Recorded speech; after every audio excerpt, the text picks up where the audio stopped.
Hello everyone, this is my Surgery 1 oral case presentation and it's about distal radius fractures and I have no conflict of interest. Okay, so first you have to, chief complaint, you put in age, nationality, and gender, which I've hidden for YouTube, presented with right wrist pain, swelling, and deformity, and then you put in the HC over here, okay?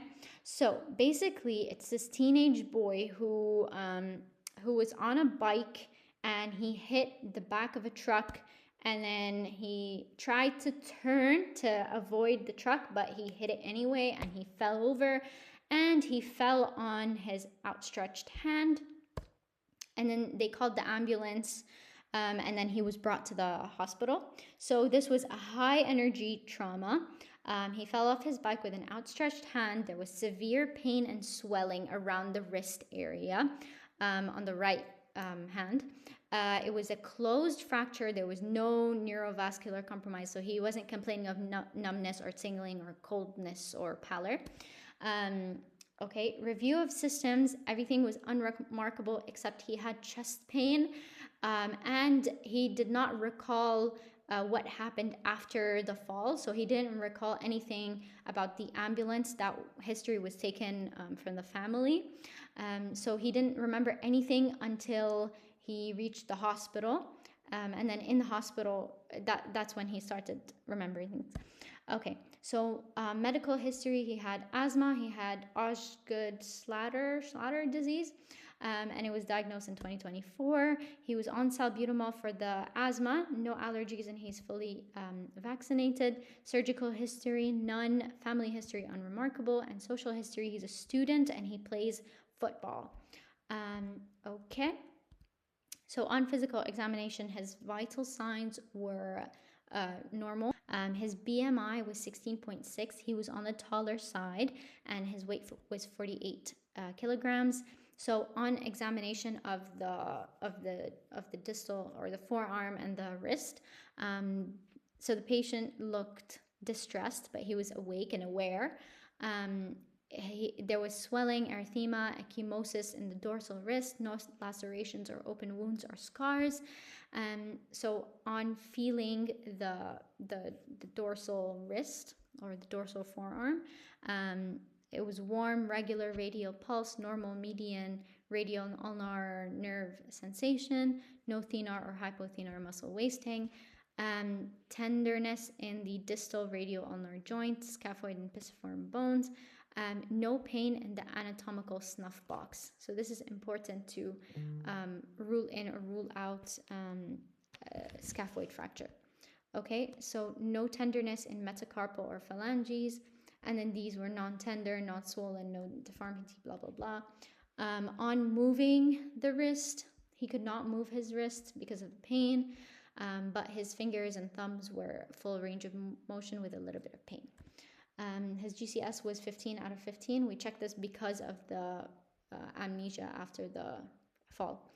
Okay, so what are the differential diagnoses? This could be a fracture or it could be a soft tissue injury. So under fracture, most likely this is a distal radius fracture with distal radial ulnar joint involvement or with or without. And then Colles fracture is common with the fall on outstretched hand. It could also be a scaphoid fracture. It's very commonly missed. And then if it's not a fracture, it might be just a ligamentous sprain, so scapholunate, or a tendon injury like an extensor pollicis longus injury, or it might just be a subluxation of the distal radial ulnar joint. Okay, so we did lab investigations.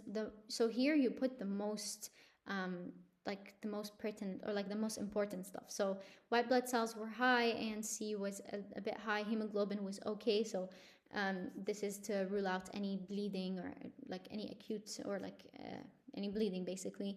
CRP was more than 2. On imaging, so first of all, let's see if this is an adequate x-ray. So first of all, you need 2 views, so AP view and lateral view. And then you need to be able to see 2 joints, so we can see the distal and proximal joint to the fracture. and then preferably you would have two sides, so it's, and you could have like the right, so we can see this is the right limb, and then it would be useful to have the left limb as well, and then also it's preferable to be able to see like two different occasions.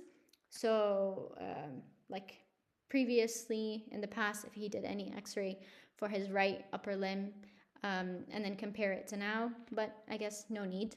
It's not like needed in every case. And then other imaging, chest x-ray was done because he was complaining of chest pain, so rib fracture was ruled out, and then he also did a head CT scan. It was unremarkable. So management. So what would you do for this patient? Initially, you would get analgesia because of the pain, closed reduction with a cast or immobilization. So so you would cast it opposite to the direction of the fracture. Okay, post-reduction x-ray to assess the alignment. If it's not properly aligned, then you have to go on to x-ray. Elevation and ice to control the swelling. And then surgical management, open reduction and internal fixation for this patient with something called volar plates and screws. Okay, and then post-operative care. So you check for any complications of the surgery, like infection, like compartment syndrome, like median nerve compression.